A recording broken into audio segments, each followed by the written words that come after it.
রাস্তা দিয়া যাইতেছে সুন্দরী রূপসী একটা নারী। নারীটারে দেখে একটা যুবক পাগল। যুবকটা নারীটার পিছনে ঘুরে, আর যুবতী কয় আমার পিছনে আসছো কেন? আমি তো তোমার চেহারা দেখে পাগল হয়ে গেলাম। যদি আমার চেহারা দেখে তুমি পাগল হও, বাবার কাছে গিয়া বিয়ার প্রস্তাব পাঠাও। ছেলেটা ডাক দিয়াও আমার বাবা রাজি হবে না। কি করবা? চলো আমরা গিয়া কাজীর কাছে গিয়া বিয়া ভইরা ফেলাই।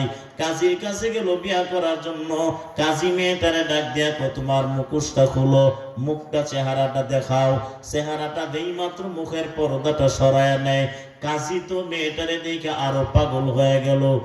কাজী এবার ডাক দিয়া যুবকের বাদ দিয়া আমারে বিয়া কর।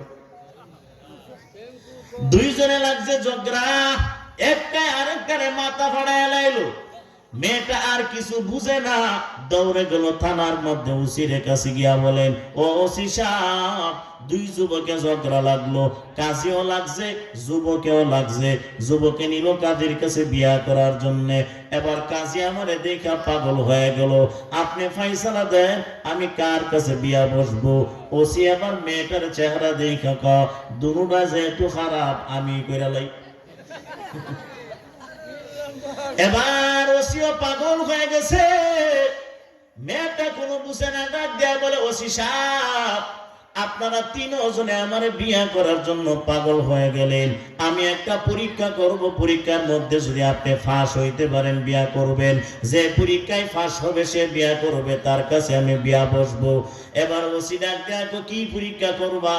আমি জোরে দৌড়াবো, যে দৌড়ে আমারে টাচ করতে পারবা সে বিয়া করবা। ওসি কোনো ব্যাপার না, কারণ আমি তো দৌড়তারি। ঠিক না ভাই? ঠিক। আমি ওসির আগে কেউ দৌড়ে যাইতে পারবে না, কারণ দৌড়ের প্রতিযোগিতায় আমি আগে, ফায়ার করলেও আমি আগে, ঘুষ খাইলেও আমি আগে। ডাক দিয়া বলেন, কোনো ভয় নাই, আমি তো ফাঁস হব।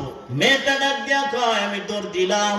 এমন জোরে মেয়েটা দৌড়ায়, তিনটায় দৌড়াইতেছে। দৌড়তে দৌড়তে দৌড়তে দৌড়তে সামনে পাইলেন একটা কুয়া। কুয়াটার মধ্যে তিনটায় পড়ে যায়। মেয়েটা কুয়ার ওই পাশে চলে গেল। কুয়ার মধ্যে তিনজনে পয়রা সাঁতার কাটে আর ডাক দেয়া কয়ে, বোন আমাদের বাঁচাও, বিয়া করা লাগবে না, আগে আমাদেরকে বালতি ফেলায় রশি দিয়া টান দাও। মেয়েটা ডাক দিয়া না বাই বাই টাটা, চলে গেলাম। তিনটায় পয়রা পানি খায় মরছে।